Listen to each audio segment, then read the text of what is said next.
Y'all, I've been so under the weather, we can't even call this days no more. I'ma just change it to numbers. So moving on along to number 5. Born into slavery on the eastern shore of the Chesapeake Bay in Talbot County, Maryland, Mr. Frederick Augustus Washington Bailey, allegedly February the 14th, 1818, and died February the 20th, 1895. Now, he was born in February, but the exact date of his birth is unknown. He just gave himself the 14th because his mama used to call him Little Valentine.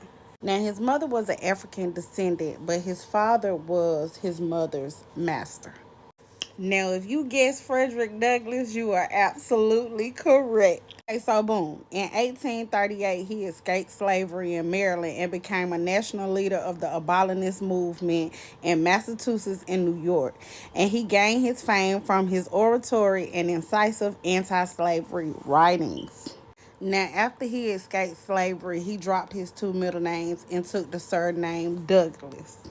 He was an American social reformer, a abolitionist, a orator, a writer, a statesman. He was the most important leader of the movement for the African American civil rights in the 19th century, and he also supported the women's suffrage movement.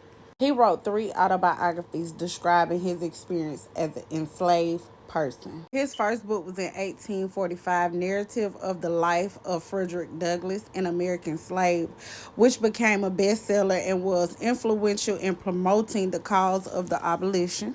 His second book was in 1855, which is entitled My Bondage and My Freedom. And his third book was first published in 1881, and then it was revised in 1892, which is Life and Times of Frederick Douglass.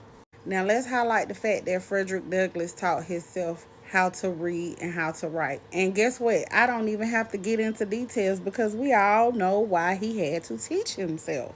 And what motivated him to want to learn is because he said knowledge is the pathway from slavery to freedom. Now, no, I haven't seen this movie, but there is a 2023 film entitled Frederick Douglass No Turning Back. And there is a series on PBS entitled Becoming Frederick Douglass. And there is also a high school in Atlanta, Georgia named after the late Frederick Douglass.